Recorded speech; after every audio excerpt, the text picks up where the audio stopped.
Welcome to Soul Tips from PB, your source of Bible-based insights to strengthen your walk with God. Listen to Pastor Bong Bailon of Real Life Christian Communities as he shares brief yet impactful messages to inspire and guide your relationship with the Lord and with others.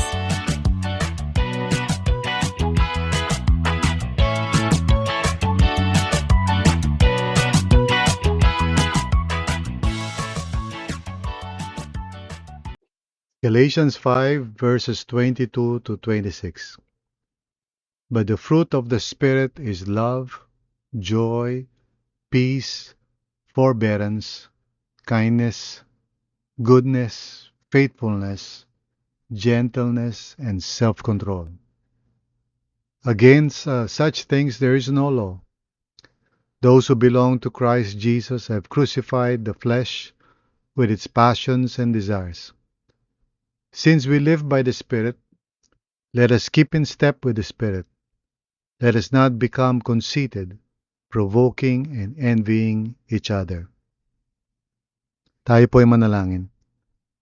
Lord God, salamat po, Panginoon, sa panghuling bahagi ng aming devotional this week in relation to the fruit of love. Tulungan niyo kami, Panginoon, by the grace of God na aming maunawaan ang mensahe mo sa amin this entire week, that we may truly bear fruit in love, Panginoon, which is your purpose for us. Guide us, Panginoon, speak to us through your word, and may the word of God dwell richly sa buhay namin to transform us. Salamat po, Panginoon. In Jesus' name, amen and amen. Well, hello muli once again. Ako po si Pastor Bong at tayo po ay nasa ika-6 na devotional natin in relation dun sa ating sermon last Sunday, the fruit of love. At ating pinag-uusapan yung mga bagay na ating dapat na maging cooperation sa biyaya ng Diyos, sa work of God in us to enable us to bear fruit. The fruit of love. At unang-una na nga natin na pag-usapan yung patungkol sa pag-recall natin sa purpose ng ating salvation. Kaya kahit paulit-ulit kong sinasabi, napakahalaga nito, always live in accordance with the truth of the gospel. Kung kinakailangan, review natin ang i-review palagi. Make sure na dito nakabase ang ating faith sa Panginoon. Alam natin through Jesus Christ, tayo po ay reconciled with God. We are now in union with Christ. We have died to sin. We have died with Christ. We have been raised up with Christ. We are now seated in the heaven realms with Christ. So bago na yung identity natin.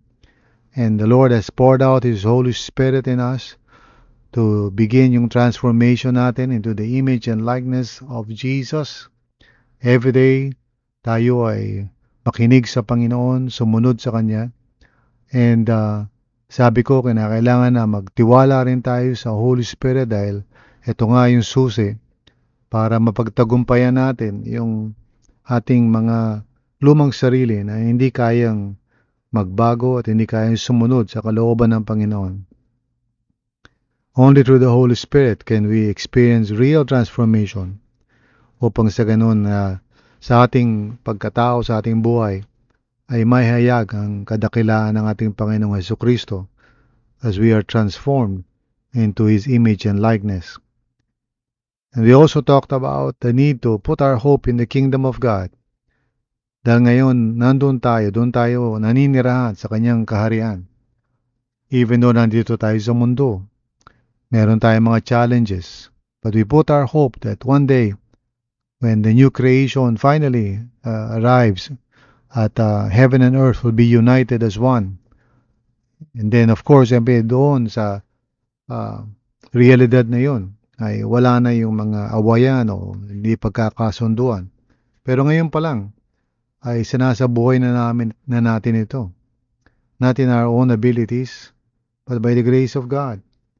Kaya nga dapat ang mga mananampalataya should learn from the Lord at napakahalaga na magkasama-sama tayo at magkaisa. Matuto tayo na magmahalan sa isa't isa, magpatawaran, magtulungan, magkaroon ng malasakit sa isa't isa, at hindi maging makasarili. Dahil yung pagiging makasarili, of course, is a works of the flesh, no? Ito ay bunga ng lumang sarili na nagsusumikap. Gusto nating iwan yung ganong klaseng lifestyle, yung trying to be righteous by our own ability. And so we come now to the last one, dito sa Galatians 5 verses 20 to 26. Kung saan we need to, align ourselves to the truth of our salvation. Ang title ng ating devotions for today is Keep in Step with the Spirit. The word keep in step also means align, to align ourselves. So sabi ni Apostle Paul sa verse 22, but the fruit of the Spirit is love, joy, peace, forbearance, kindness, goodness, faithfulness, gentleness, and self-control. So dun muna tayo. Let's just talk about these things na sinasabi ni Paul. First of all, we notice na yung salitang fruit ay singular. So all of these things really, are part of, the kind of fruit na nais ng Panginoon na makita sa atin. Of course, predominantly, love is the encompassing, virtue. It's what holds everything together. So pag meron tayong love, of course, siyempre kasama na dyan ang joy that comes from the Lord. Kasama ang peace, bis na nag-aawayan. Forbearance, siyempre, patience yan. Kindness, pagkakaroon natin ng paggalang sa isa't isa, hindi tayo rude, Merong goodness, niisip natin how to bless one another. May faithfulness, ibig sabihin, walang treachery, walang yung parang backstabbing, no? Instead, faithful tayo sa isa't isa, gentle tayo, hindi tayo parang bruske na kung ano lang yung maisip natin, gagawin natin. And then, of course, self-control or the control of the self, yung lumang sarili natin na lagi nag-a-assert. Now, sabi ni Paul, against such things, there is no law.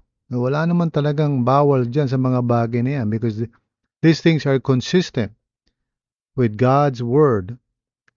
Kasi pag tinignan natin ang mga commandments ng Panginoon, it's all intended to produce these things in us. However, the law by itself cannot do that. Hindi kayang ipatupad ng law yung layunin nito to produce righteousness in people because of the weakness of the flesh.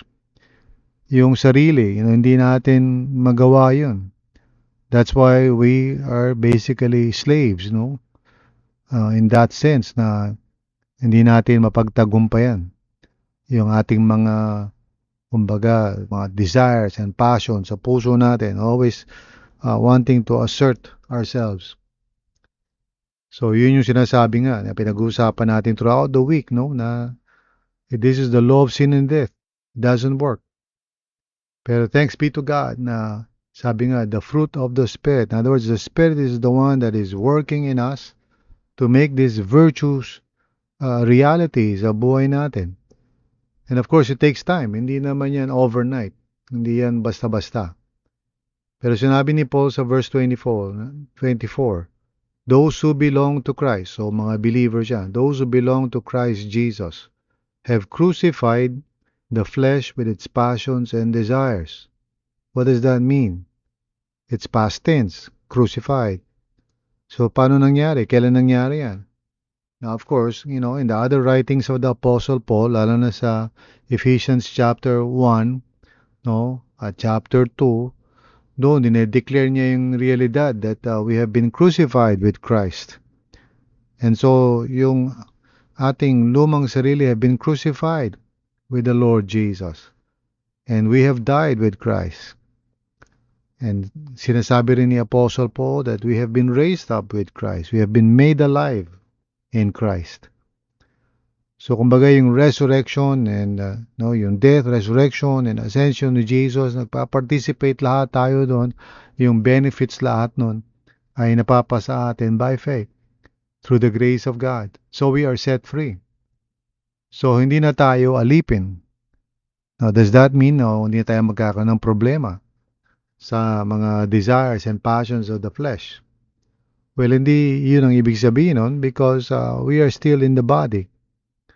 But what it does mean is that hindi na tayo alipin. No? We can now say no to it and we can now live in the Spirit.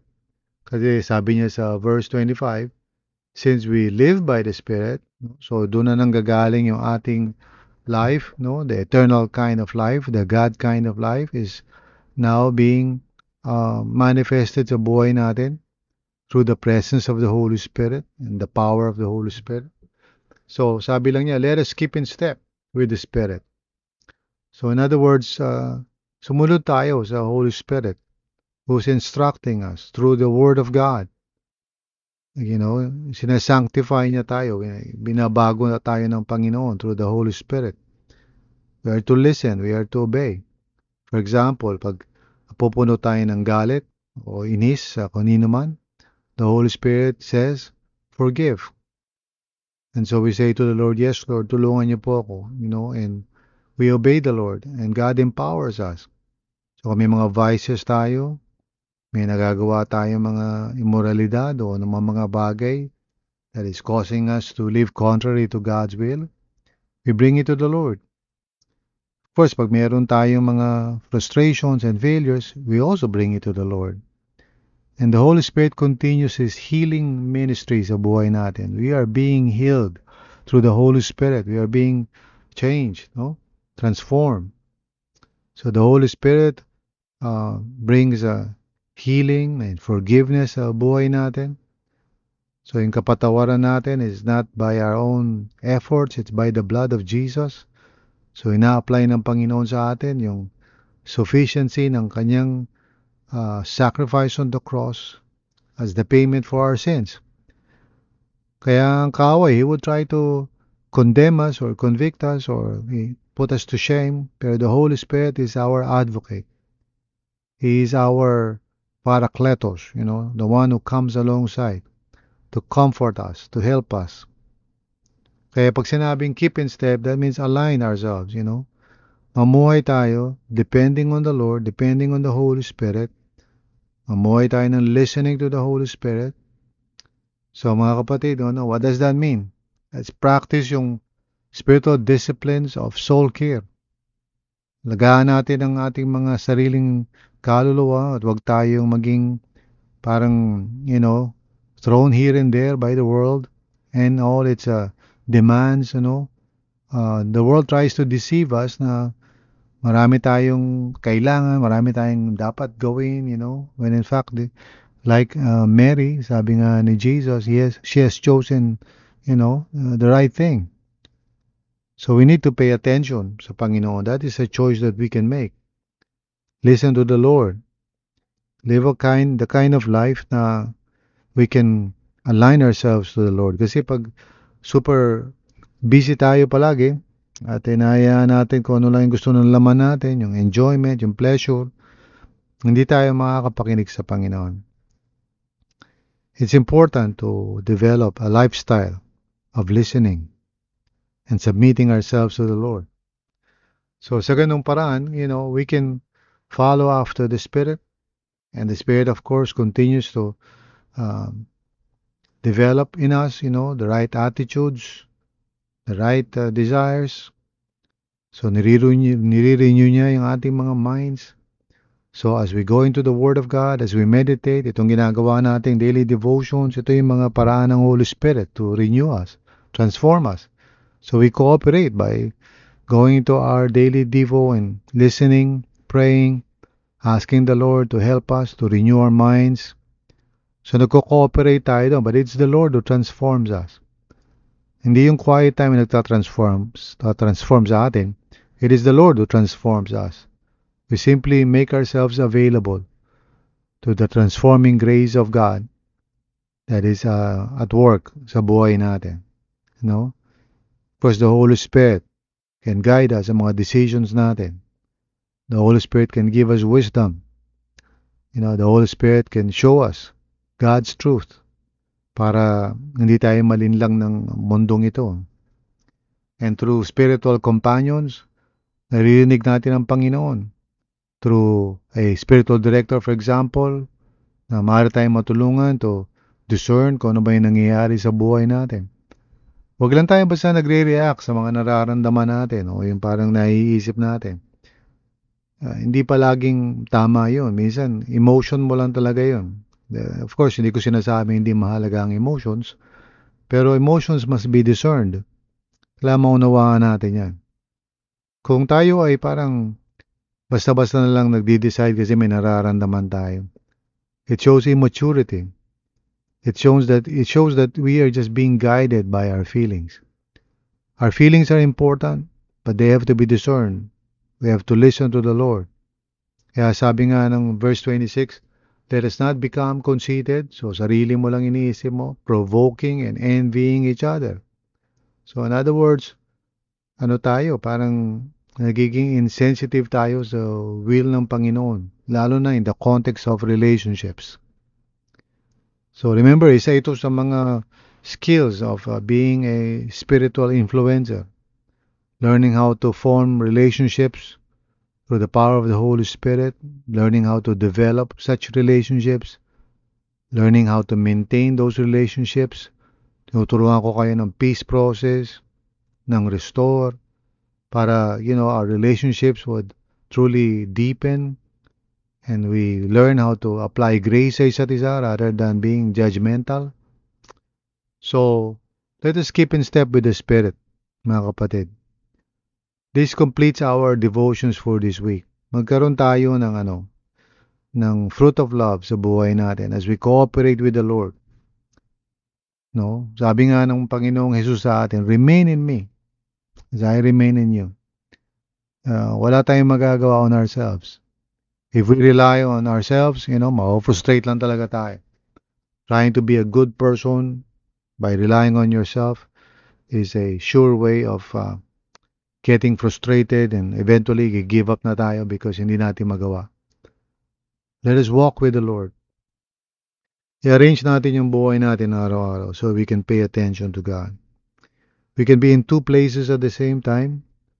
One is, nandun tayo kung saan man tayo naroon, in the office or at work at home, saan man. But at the same time, we can be in the presence of God. All it needs is just our attentive spirit, willing lang tayo makinig. And whenever there are deep emotional feelings, whether we're sad, we're mad, we're glad, or we feel bad, pay attention tayo dyan. Let's ask the Lord, Lord, ano po ang nangyayari sa buhay ko? At ano po nangyayari sa puso ko? What is it that I'm feeling right now? Kung kailangan mo ng tulong, appointment ka sa mga pastors para mabigyan ka ng co-discernment. Kasi minsan di mo nakikita yung nangyayari because you are so engrossed in it. So minsan maganda yung merong objective na maaaring magbigay sa iyo ng wisdom so that you can see the other side of things. At higit sa lahat, wag lang tayo basta decide lang ng decide sa mga sitwasyon. So pag sinabi nga natin na, Lord, guide me, help me, the Lord will answer that prayer. Pero we have to listen to Him. We have to ask God, Lord, tulungan niyo po ako to always see things from your perspective. Tulungan mo ako, Panginoon, na matransform ang aking mga values, yung aking mga pinapahalagahan, at help me to make the decisions that are in line with your will. So nawa maging ganun yung desires natin, mga kapatid. God wants us to bear fruit in love. It doesn't happen overnight. It takes a process. It's called discipleship. It's called spiritual formation. Nakikinig tayo at sumusunod tayo sa Panginoon. At even yung mga problema natin, this is part of the process. Yung mga trials natin, even yung mga temptations na nararamdaman natin, God is shaping us and forming us. Walang nangyayari that is not, parang aksidente lang o parang separate from our relationship with God. Sabi sa Psalm 139, wherever we go, nandun ang Panginoon, nandun ang Holy Spirit. So all we have to do is just align ourselves, keep in step with the Spirit, ask Him to help us, to guide us, And if we live in that sense, we are not under the law. We are not under the cycle of sin and death. We are in the power of the Holy Spirit who gives us freedom to bear fruit in love. All for the glory of God. All for the glory of God. Purihin ang Panginoon. So, ihanda natin ang sarili natin for the next message natin in church. We are going to talk about something na importante na may kinalaman sa faithfully waiting. Kasi between, that from the time of the Lord Jesus Christ when He came here on earth and He announced the kingdom of God, and then, just before He died, sinabi niya na He will rise again from the dead after 3 days, which happened naman. Pero He also said na He will come back. Now, the problem is, it has been a long time.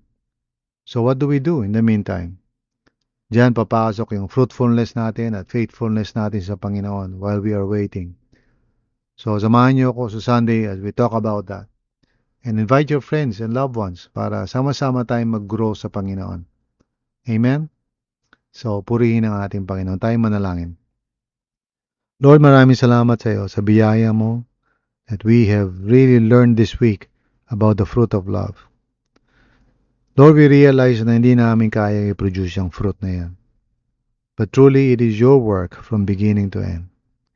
So we submit ourselves to you, Panginoon. We surrender ourselves to you.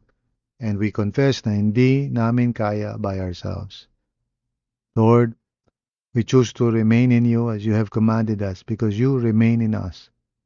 And we want, Lord, to experience the power of transformation coming from you, from your Holy Spirit who lives in us.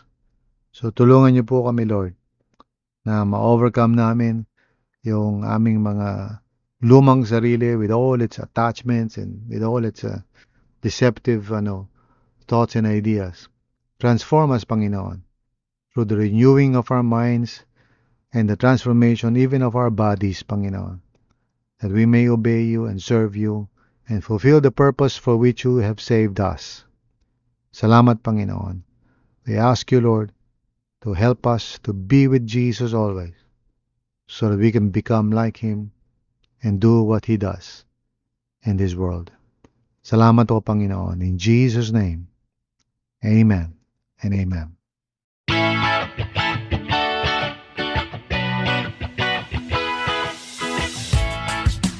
Thank you for listening to Soul Tips from PB. I hope today's message has encouraged you in your spiritual journey. If it has, please consider subscribing and sharing this podcast with others. Let's spread the word and grow together in our relationship with God.